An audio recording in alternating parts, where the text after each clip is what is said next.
What up, Laker Nation? You're here with your boy. I want to touch on a few things. Few things I'm not happy about, but I definitely need you guys to support me. Subscribe, hit that like button. Y'all know how we do. I'm be coming to you a lot, especially during the season about to start back up soon. I just want to touch on a few things. I want to touch on the media because the media, I think, they have a responsibility to do the right because you have a lot of basketball fans, people with knowledge, and you turn people off and you just say stuff where a lot of contradictory stuff.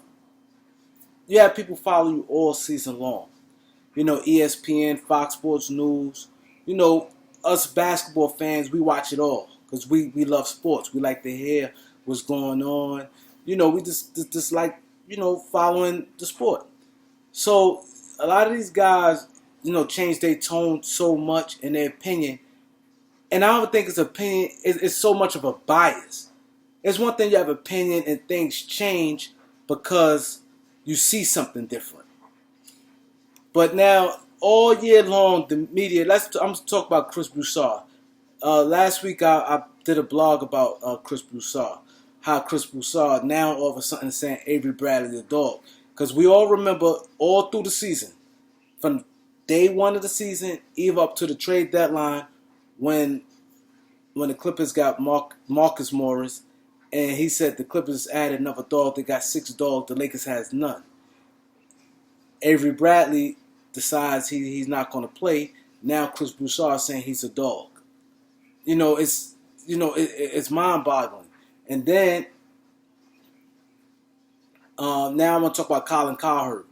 Now I used to like Colin. I still he's entertaining. I like sometimes the way he approaches his commentating or whatever. But I just think sometimes he a little wacky and goofy.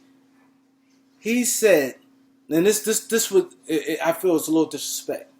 He said the Lakers. He said LeBron not winning. I'm pretty sure we all heard. He said LeBron not winning championship.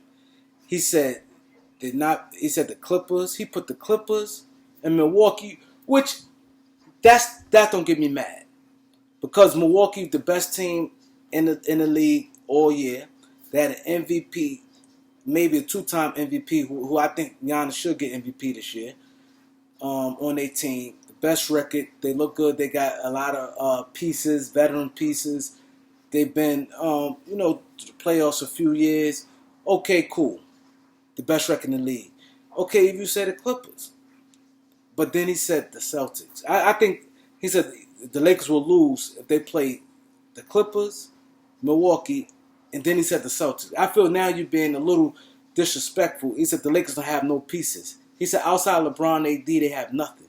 Then he said they lost a very important piece in Avery Bradley. He said Avery Bradley gave you 9 points, tough defense. I think he said he shot 44% from the field, whatever he was saying. But he was like, that's an important piece of Lakers lost. And he just was making... I like Avery Bradley. You know what I'm saying? I have nothing negative to say about him. But how you jump from saying the Lakers have nobody. Now that we lose Avery Bradley, so now you put him as our third best player, which he wasn't. Let's just keep it what it is. Now, you lose Avery Bradley. Oh man, it's that. He said Lakers have nobody else. Lakers have no pieces. He said you look at teams like Boston. They very deep. The Lakers to me is the deepest team in the NBA. They're the deepest team in the NBA to me. If not, they are close, at best, close second. Or tied for first, whatever you want to see it. But they're a very deep team. And the media try to make you think that, the Lakers is nothing. The key is you got 2 stars like everyone else. Now, he said, how you going to say Boston? Boston don't have no guys really proven. They had, Tatum and Brown had solid series. Sometimes when you're young, you could do it, okay, but it's not like, hey, what about last year? They didn't do shit last year. Their rookies year, they played well in the playoffs. Right? But you can't, compared to LeBron, then he tried to minimize AD to why he ain't got the second round. AD killed when he played in the playoffs. When they played Golden State, and they lost that second round after they beat Portland, after New Orleans beat Portland. AD killed. But he want to minimize the Lakers and say, oh, they don't have nothing. They have nothing outside of LeBron, AD. He said Kuzma, he talked negative about Kuzma, whoever it is. Now, I'm going to break it down to you guys now. The Lakers roster. And just why I said the Lakers, definite. You got 2 top 5 players in the NBA. That's a fact. Now, that's what you want in to be a championship team. You had 2 of the top 5 players out of 450 players. You got 2 of the 5. I don't care if they 4 or 5. I don't care if they the 4th and 5th best player in the league. That's, you put yourself in an excellent position. If they the 4th and 5th, they don't have to be. We all know Bron definitely is not no 4th, 5th best player in the league. But I just say, let's just say if any team in the league out of 30 teams got the 4th and 5th best player in the team, you in an excellent position right there. So let's say that. Now, Colin, we all know, I'm going to break down Colin, how he's so much of a hypocrite. He always say, oh, you can't win in the league with kids. You can't win in the league with kids. You need experience. But when it comes to the Lakers, the first thing he always say, they old, which that's far from the truth. It's not like we have no real old, broken down players. It's a difference. Now break down the Laker team. Break down their strength and weakness. We don't need to talk about Bron and AD. Now Bron, tons of experience.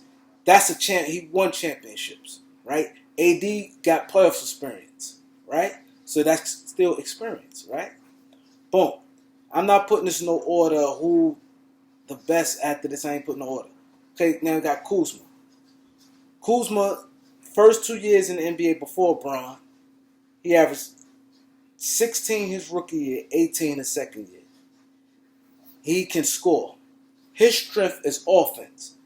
He could play the 3 and the 4, so he got some versatility. That's a guy who can score. He can get you 18 points any given night. Easy, 20 points some nights, right? So that's definitely, and he's young. Colin said we have a bunch of old players. That's a young player on the team, right? That's his strength. Now, mind you, a team is coming together. Now, if Kuzma was on any other team, these guys would be praising his horn, right? Boom. Let's talk about KCP. KCP shooting 39% from 3. He's what, 28 years old? 27? He's not old. 27, 28 years old. He played. He's feisty. He's a willing defender. He defend good sometimes. Sometimes he inconsistent, but he has all the makeup to be a good defensive player. He decent athletically. He will knock down some shots.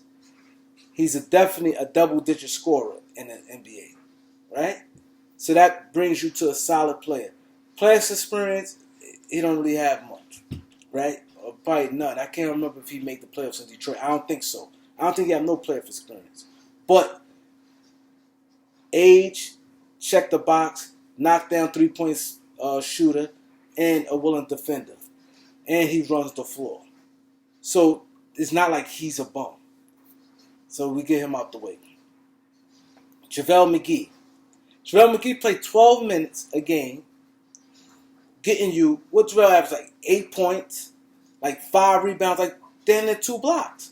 JaVale McGee is one player where he played limited minutes.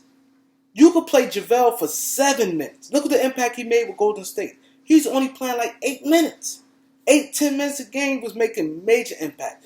JaVale McGee, out of all NBA players in the league, he one player I see time and time again, no matter what team he on, makes an impact on the minimum minutes. That's what I love about JaVale McGee. People don't talk about that. He could play.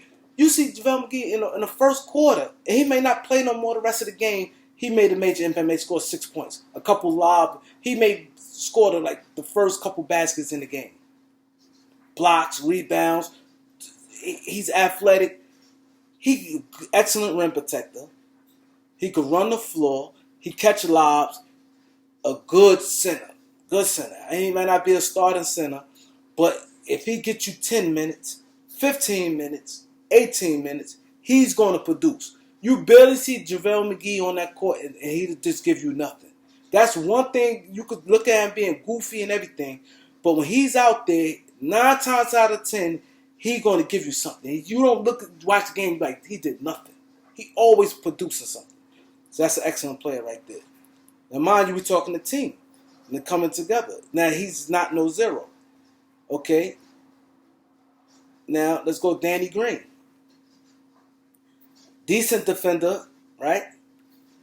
Excellent knockdown shooter. You got to guard him. That he holds value. Now, Danny Green, 32 years old? He's not old 32. 32 nowadays is different from like 32 back in the days. And then he's been a role player his whole career, and he only played like 22 minutes with the Lakers. So his 32 is not like an old 32 with sore knees and he got 1 or 2 years left in the NBA.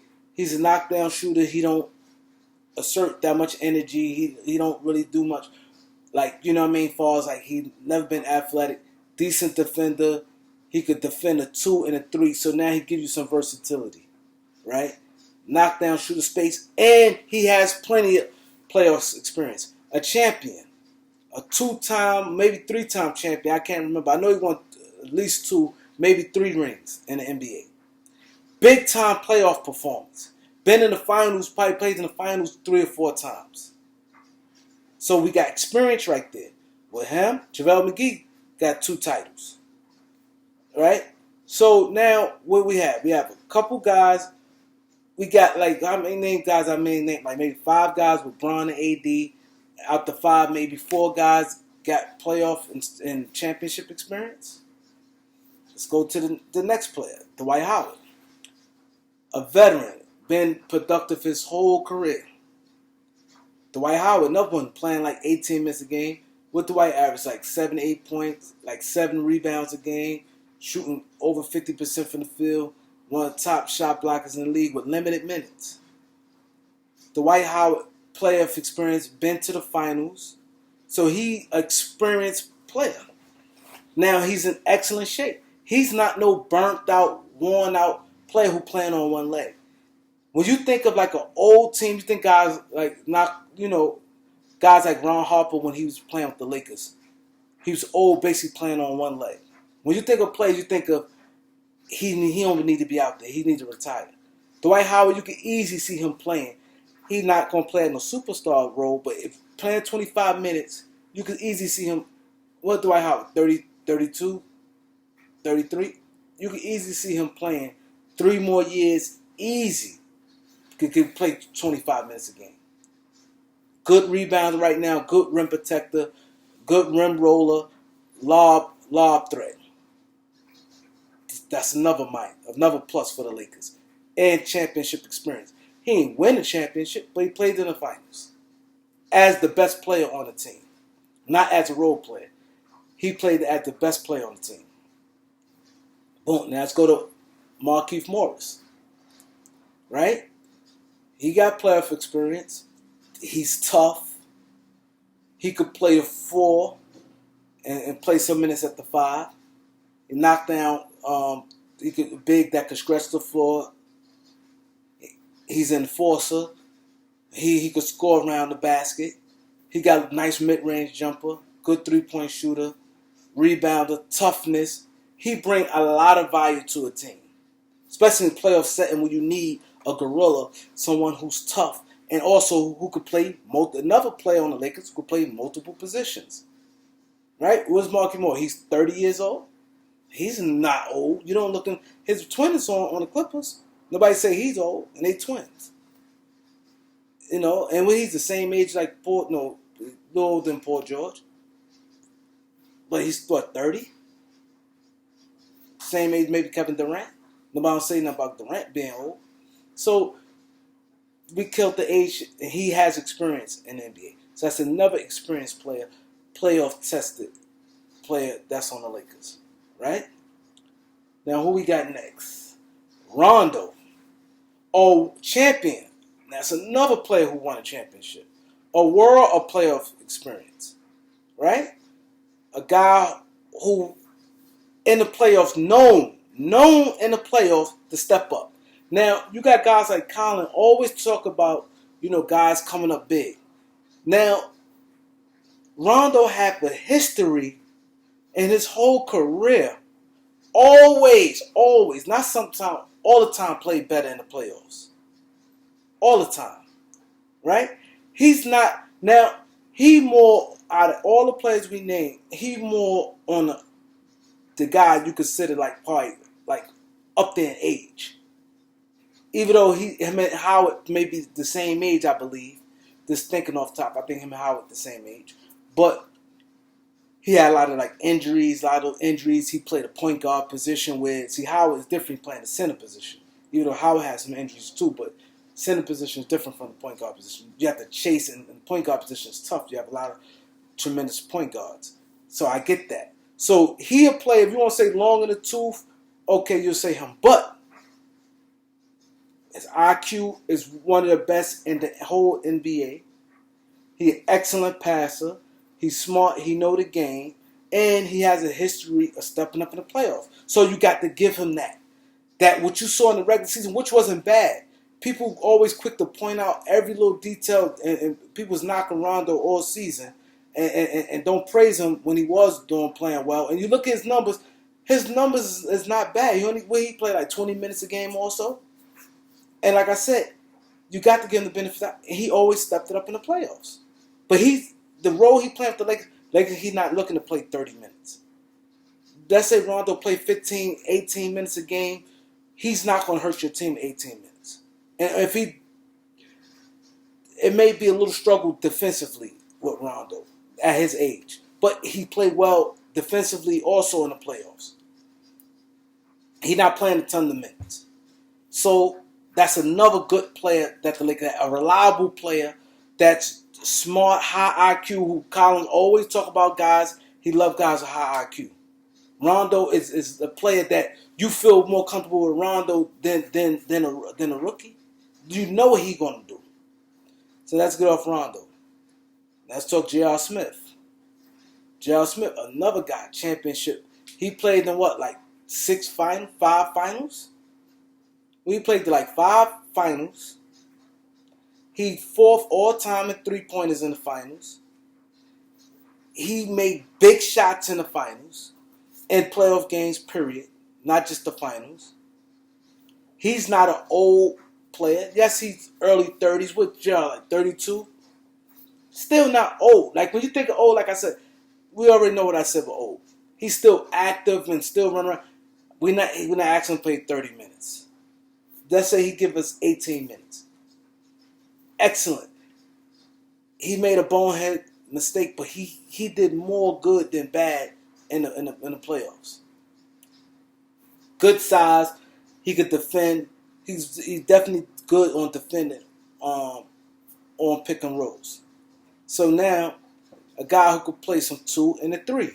A knockdown shooter. We got a dominant big man in the post in AD. And LeBron, the facilitator. He's out there in the wing. A lot of value right there.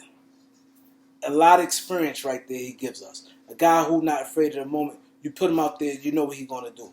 We're not asking him to play 30 minutes a game. That's enough player. Dion Waiters. What's Dion? 27, 28 years old?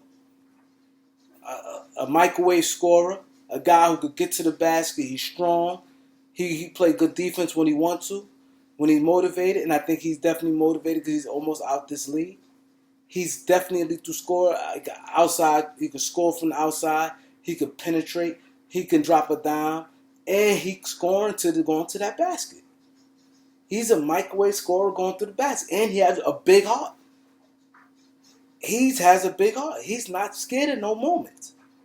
Dion will take a last shot with no problem. He's not going to freeze up.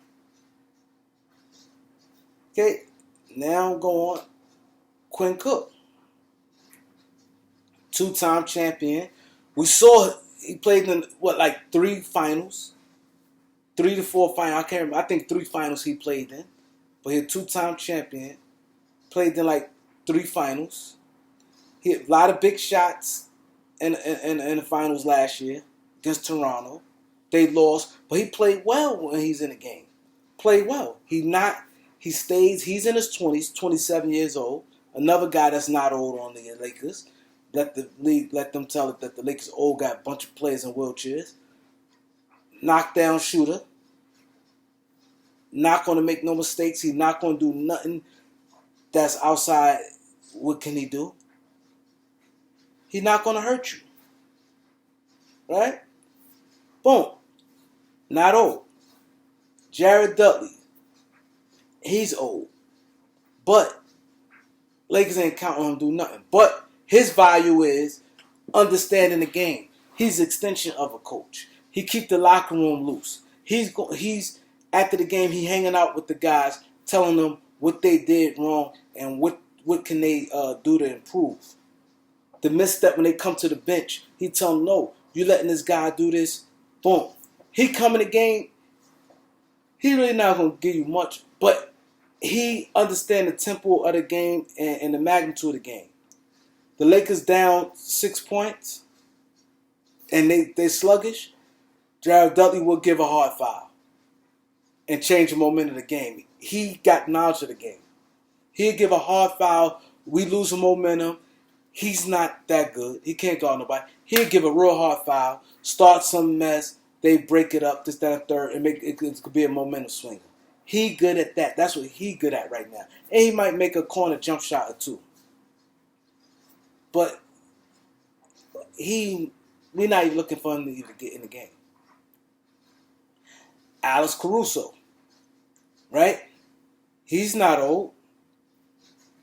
And I know sometimes people like always get on Alex Caruso. My main thing why I get on him about, because it's mostly the media, when they over pump him, and I feel there's no need to do that. Let him be who he is. But Alex Caruso, he got good IQ. He not gonna hurt you when he's on the court. He's not gonna hurt you. You give him 10 minutes a game, he could give you some good solid minutes with 10 minutes a game. He's not gonna hurt you, do nothing stupid. Like I said, I don't think his defensive numbers, I'm not looking at that because I don't think those, I don't believe in numbers, I look what I see. But he do be in the right place defensively. I give him that. I don't look at him as his numbers like defensive stopper, how they say his ratings is and all that with him and LeBron. I don't care about all that. But he do be in the right places defensively, and he would make the right pass, and he's not going to hurt you. He's not a bad player. He's not a bad player. And he's Alex Caruso, 25, 26? So that's what I'm saying. The Lakers have a real good team, top to bottom. Size, hell of an experience. More than any what team can match the Lakers that's in the playoffs right now? Experience. Nobody can match us with experience. We one of the biggest teams in the league. Got the best experience in the league. Our chemistry probably the best in the league. We have a proven coach. He ain't had to go to the finals. He went to the Western Conference Final a few times against 3 Hall of Famers. 3 Hall of Famers pushed him to the limit. And with a young team, with a young Paul George as a star. Paul George was like 24, 23, 24 years old as their best player. And still push LeBron, Wade, and Bosh to the limit. He's a good coach. They got coaching staff, Jason Kidd, Lionel Hollins. Has an excellent coaching staff. So coaching staff, preparation, we good. We good on all good outside shooting, good size. So I say this before I end this video. I ain't meant for it to be this long. The Lakers is one of the deepest teams in the league. Stop listening to the media. The Lakers is not old. You know what I'm saying? Now, if you say, you thinking, if you putting them in the category, us being together for 4 years with the same team, no. But right now, in the moment, we in a good position. Good position. Stop listening to guys like Chris Broussard, Colin Cowherd. Them guys don't know nothing about basketball. And I hate to say nothing about basketball, but they totally off. They totally off. They totally off, and I don't like what they do. God forbid, knock on wood. Let Dwight Howard say he's not playing. Watch how good they make that white. They just said the Lakers have nothing. Colin Cowherd just said the Lakers have nothing outside LeBron and AD. And Avery Bradley was the big piece, and you know, the sky fell when Avery Bradley not playing. Let the White say he's not playing. Listen to Colin Cowherd. Listen to Chris Broussard and a lot of other these guys talking. Watch how they make Howard as a superstar, dominant Dwight Howard when he's 25 years old. Oh, they're gonna say he's a dog. He this, he that, he that. All his problem. As long as he's on the Lakers, he's nothing right now. But soon when the player's not on the Lakers, he's something. All them players that's on the Lakers, you put them on any other team, they excellent pieces. Leave it up to Chris Broussard and Colin Cowherd. It's one thing you don't like a player, but you have to be fair and say what it is. Us fans who watch the game, who watch you guys on ESPN's Fox Sports News, stop coming at us like we stupid. We see what's going on. You don't need to do that. You don't need to say things for ratings because we watching it anyway. So I don't want this video to be long, but I definitely need you guys. This is the best show on earth. Mine's. I might not have all the graphics and doing all that. Right now, I don't really have time to do all that. I have a lot of things, other things going on. But I will give you the knowledge, the best thing I could tell you about any NBA team, any NBA player. I could break down any NBA player. Very knowledgeable about the game. I'm fair, no matter if I'm a Laker fan, I'm a diehard Laker fan, but I call it how it is. So I think it's best for you guys to subscribe. Hit the like button. I go live a lot. Hit the like button. Y'all go live with me. Y'all know how I do my live. I respond to every comment. I respond to it. No matter, you don't have to be, if you're not a Laker fan, you want to ask me a question about any other team in the league, I could give you anything, how to build your team, what your team may need to be better. I give y'all all that correspondence. So I think, like I said, this is the best. No other guys on YouTube do it like this, where I respond to every comment. So your voice is heard. Your voice is heard. So subscribe and hit that like button. And when I go live, y'all can talk to the boy. Peace.